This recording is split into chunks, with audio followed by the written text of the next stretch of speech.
And tonight's barely 24 hours after ECOWAS activated its standby force in a bid to restore democracy in Niger, the minority in parliament is mounting renewed resistance to the use of force, citing humanitarian and economic implications. Before you deploy a force, be able to understand that it comes with financial strain. It comes with humanitarian pressure. Are we prepared with the financial strain, considering our economies in West Africa? Are we prepared for the humanitarian catastrophe that will befall us if we should go ahead? Well, there's more unfolding tonight as the sub-regional body ECOWAS is warning Ghanaian MPs opposing the military action in Niger that the sub-region risk more coup d'etats if they inhibit President Akufo-Addo from going ahead with his plans to contribute troops. You know, to say that they are not going to allow it, that is a matter for them. But that everybody has to ask themselves, okay, if we are not able to reverse Niger, which is going to be the next domino to fall.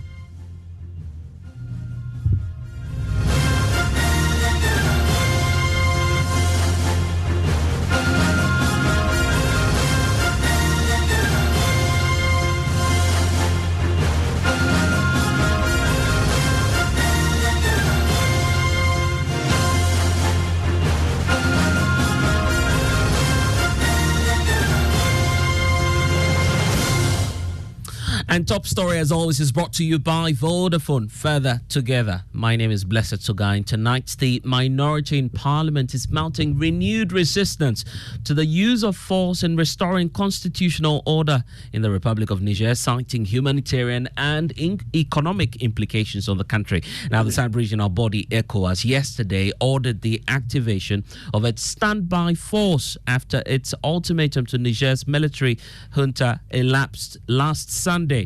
They have been raising concerns together with other experts about the use of force to restore democracy in the West African nation after its president, Mohamed Bazoum, was ousted last month. Well, earlier, ranking member on the Foreign Affairs Committee, Samuel Okujeto-Ablakwa, indicated that President Akufo-Addo's engagement on the matter must be subjected to parliamentary scrutiny. Listen. The talk of violence and all of that. And you see, people are even beginning to raise questions about fairness and discrimination and all of that. Why was that not done in Guinea? Why was that not done in Mali? Why was that not done in Burkina Faso? You know, so let's have cool heads, take control, and let us opt for a democratic path moving forward. And I must insist that these matters should be brought to the Ghanaian parliament. Look, even though we are on recess, we can have, this is such an important matter that the speaker will hurriedly convene an emergency session. Every country, look, even wars in other countries, you hear House of Commons meeting on the kind of support they should send, the British should send to Ukraine. The US Congress has met time without number to pass resolutions on the kind of support to send to Ukraine, even though it is really not their war and they are only supporting as allies. So how is it that in Ghana, our president, without any parliamentary resolution, can be talking about deploying troops, military intervention, and our parliament is not playing any role at all? No committee has been engaged. The plenary has not debated these matters. Please, we can't go out there lecturing others on democracy when we are not following democratic tenets back home. I hope that the heads of state will rather opt for further diplomatic exchanges. There has to be negotiation. So that's Samuel Okujeto-Ablakwa speaking to me and explaining what the minority position is, which we'll explore shortly. But tonight, there's more unfolding, and we're getting to learn more about President Akufo-Addo's direct involvement and his position on the matter of contributing Ghanaian troops and also deploying a force by the sub-regional body ECOWAS. Well, the Commissioner of Political Affairs, Peace and Security of the ECOWAS Commission, Ambassador Abdel Fattah Musa, is warning Ghanaian MPs opposing the military action in Niger. His argument is that the sub-region risk more coup d'etats if they inhibit President Akufo-Addo from going ahead with his plans to contribute troops. When West Africa, when ECOWAS was deploying to Liberia, deploying to Sierra Leone, it wasn't unanimous in the region. There were even member states who acted against the interest. It was a coalition of the willing. There are countries that are already pledging troops right now for it, including Ghana.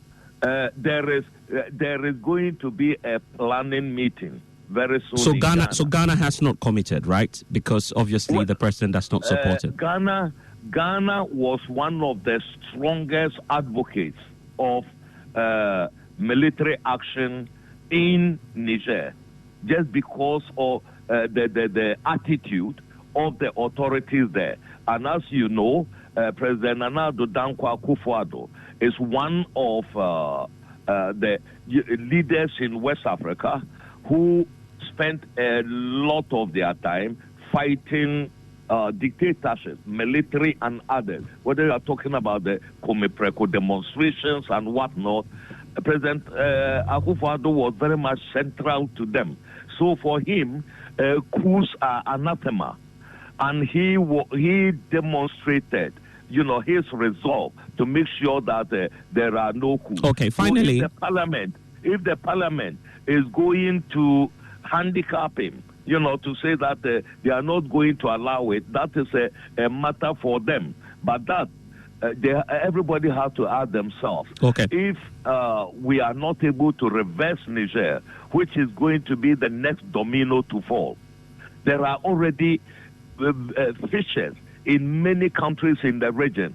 Is military intervention, the military replacing civilian rulers, is it the solution we are seeking? That we are falling one after the other. At some point, we need to put an end to it. Democracy may not be perfect. There are governance deficits in the region. I see. But listen, the region has made progress.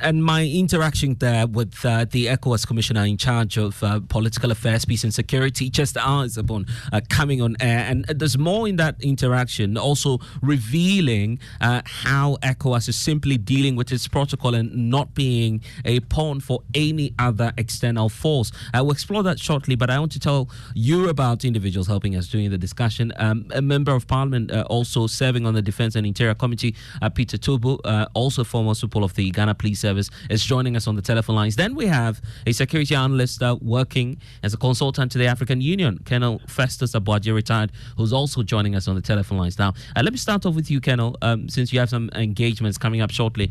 The revelation, at least we know now, is that President Akufo-Addo is one of the strong advocates for the deployment of troops, and we know what the implication will be, first of all, for the Ghana Armed Forces and the entire region. Looking at the fallouts from yesterday's meeting, do you have a second thought about being cautious on the deployment of this military force? Well, I've always been cautious about the use of force under international law. And we make reference to ECOMOG because in that era, we're largely under military rule. We didn't have democratic legislatures. So Abacha and Rawlings could just decide that we were going. So we went. Now, this is a different era. And in this era, we should be dealing or be seen to be dealing with the root causes of coups. Because I'm telling you that it doesn't matter whether we just walk into Niger and are successful. If we don't address the root causes, we will have more occasions to launch military invasions. But there are risks. And I think we may not be fully applying our minds to the risks. The statement that ECOWAS issued yesterday, for me, is too terse, it's short on the facts and the realities of the security situation in West Africa. If you have a country that is already under threat of insurgency and terrorism, you don't add to that mix or equation by destabilizing the center of power with an external invasion. You see, and if care is not taken, and the CNSP is unhinged in Niger without a substantive, credible government in Niger, the force that goes in will end up having to run up north to the tri-border area to fight the insurgency, and that's not going to be possible. Look, our countries are hemorrhaging economically. So I've been wondering among us, if Ghana decides that we are going to send troops, let's say a battalion, like Cote d'Ivoire is saying 1,100, where are the vehicles? And where is the maintenance support? Where is the fuel support? Where is the food? Where is the medical support? Colonel, I'm sorry for cutting through, but where does that coming now, knowing that the West Africa sub-region is facing what some experts are describing as a crisis? We are in a crisis, you agree? We are not in a crisis. I heard the speaker before me, not Ambassador Musa Fatal, but I think it was Honorable Ablako. You see, when next door, Cote d'Ivoire, was messing up with this constitution in order to create a basis for Ouattara to extend his stay, what did ECOWAS do? We didn't do anything. Fast forward, come to 2015, Togo, when again Nyasimbe, foreign Nyasimbe, engineered the constitution in order to wash away the terms of his father that he had served and then to continue, ECOWAS arrived at a compromise with him. When Alpha Conde in Guinea was also misbehaving, ECOWAS didn't do anything. So if you don't address the root causes around constitutional re-engineering and elections, among others, before we come to security, you cannot think that each time there is a military coup in any member state, you're going to use force. And let me ask our audiences. Yes, we're going to Niger. We couldn't go to Cote d'Ivoire. Why? And we should ask ourselves, why didn't we even raise a finger when in Senegal, Macky Sall was also attempting to re-engineer the constitution? And if it happens in Nigeria, are we going to go there? These are fundamental questions that we need to ask. And the other dynamics, see, this ECOWAS communique yesterday is already short on the details of a mandate.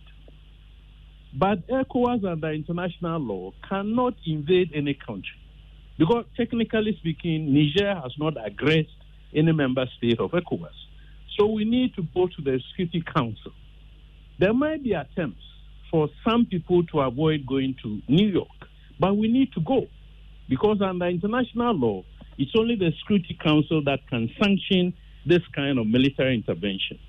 And when we get there, in all likelihood, Russia might veto it because the proviso is that this kind of intervention requires 9 out of the 15 members to support the resolution. And all 5 permanent members of the Security Council must be part of the 9. So if Russia vetoes, that is the end of the ECOWAS campaign. Before we even talk about China, which is likely to abstain. You see, all of this will put additional pressure on ECOWAS to find a mediated outcome in Niger. So when you calculate all of these, you put more emphasis on diplomacy rather than be saber-rattling that you are going to go to Niger. Okay, so you are opting for diplomacy, but then ECOWAS is explaining in their communique, which forms part of the fallouts from yesterday's engagements, that and the word they use there is, quote, repel. They claim that General Abdul Salami, together with the Sultan of Sokoto, who were all deployed, were repelled by the military regime in Niger. That's been the concern. But let's also hear from Peter Tobo, who's ranking on the Defense and Interior Committee, because you've been asked as members of the minority side of the House not to impede President Akufo-Addo's decision. Now we know what his decision is. He says he's going in, supporting that decision to contribute troops and to restore constitutional order in the Republic of Niger. Blessed, thank you very much for the opportunity to contribute to this very important debate. Let me say good evening to Colonel Retired Festus Abuaji, my senior brother, of whom I'm well pleased all the time when we talk about security. What happened yesterday, in my own understanding, activating the ECOWAS standby force does not necessarily mean the standby force will be deployed. Activating the ECOWAS standby force is a sign of deterrence to the junta in Niger that there's a possibility of the use of force. And as Colonel Festo has outlined, the power to use force internationally comes under Chapter 7 of the UN Charter. And the Chapter 7 of UN Charter can only be activated if the UN Security Council endorses that. And of course, if you go to the UN Security Council today, the fact that they are trying to take themselves out of their colonial master France and they are looking for a new marriage with Russia, that will tell you Russia is very likely to veto that mandate. And if Russia vetoes that mandate, that is the end of the story.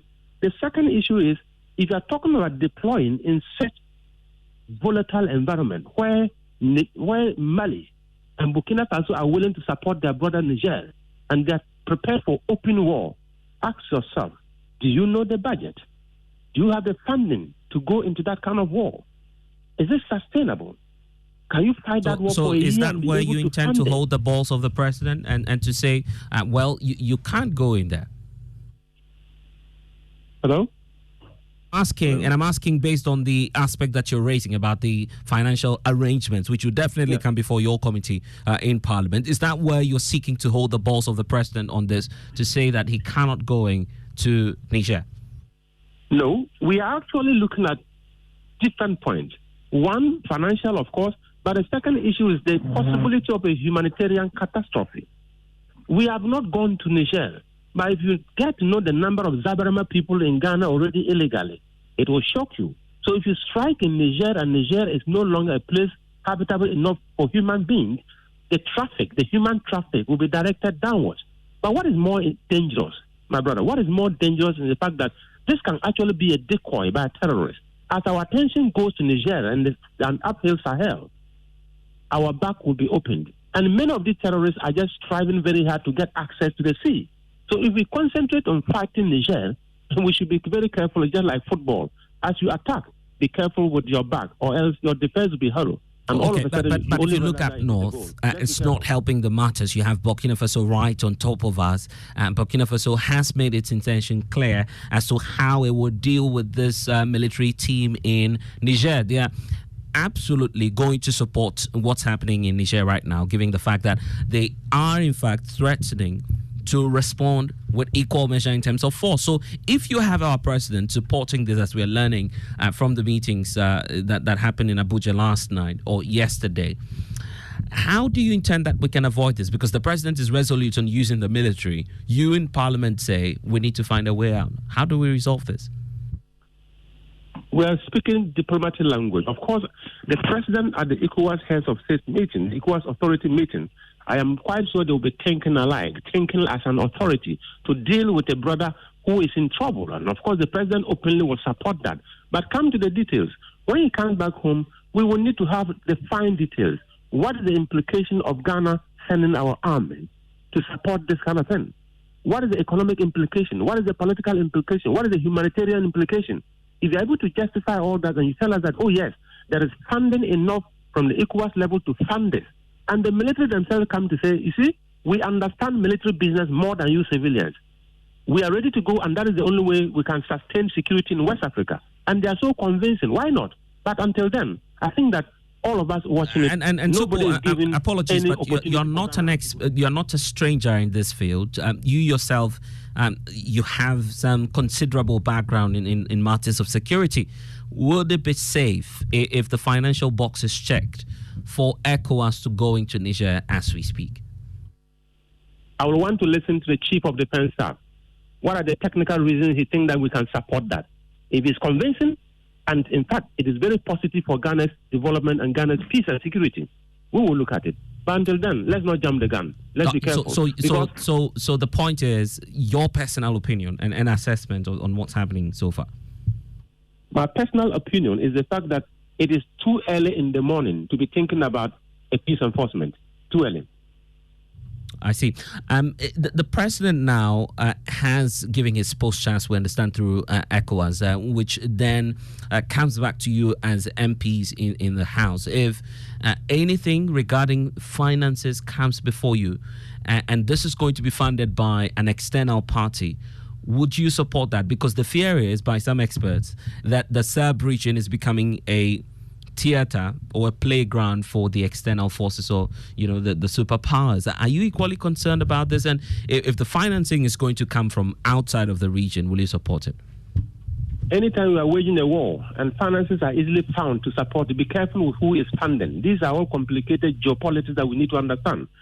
If the armed forces of Ghana decide that they will listen to the president and engage in this war, they will need to sound very convincing about the military strategy, the implication for our own security, because their major purpose, their original purpose is to maintain the sovereignty of this country, to defend the sovereignty of this country. If they want to go international, and we ask ourselves, of what benefit is it going to Niger that will bring to Ghana? So if they're able to analyze all these things for us, we'll look at it. But I have an open mind, but as I speak today, the facts available do not support any military intervention. Activating the ECOWAS standby force, it is a military duty. It is just normal to put yourself in a posture of deterrence. The day that they will decide that they want to deploy the Ghana armed forces to join their colleagues to go to Niger, I'm sure that we will have to look at it again and see whether it is important to approve of that. For now, I have no clear idea as to whether that is possible.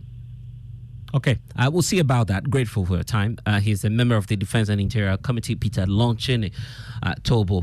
So what's the mandate of President Akufo-Addo, given the constitution that we have? Joining us now is Associate Professor of Law at the University of Ghana and Human Rights Advocate, a PhD, who's joining us to share his thoughts on this. And you've just heard from one of the members of the minority there indicating that, well, there's no need for committing our troops, but if the minority insists and it becomes necessary to commit our troops to the standby force, will it require any form of parliamentary approval or scrutiny? Thank you for having me. Excuse me. I've listened to the discussion and the debate going on. I would not want to restrict myself to the constitution per se, but we have to look at the international law dynamics at play here. First of all, the decision taken by the military leaders to organize the coup in itself is a violation of international law. And the military regime did that, which therefore violates the self-determination of the people of Niger. As we speak now, we are not sure which government is really in power. We have the de government, that's the government that by law is the government of Niger, which is led by Bazoum, and then the de facto government, which is led by the military. In international law, there is what we call recognition of governments. At this moment, ECOWAS has given collective recognition to the Bazoum government. And so in the eyes of ECOWAS, Bazoum is still in power. And so it can listen to what Bazoum says and act on that. Now, ECOWAS also has a protocol on good governance, democracy and good governance. And it expresses zero tolerance for coup d'etat. So in that respect, backed by the AU, which also recognizes or adopts a non-indifference approach, in other words, the right to intervene in case of any disturbances, which includes such a situation as a coup d'etat. The AU, with the backing of ECOWAS, could go into Niger.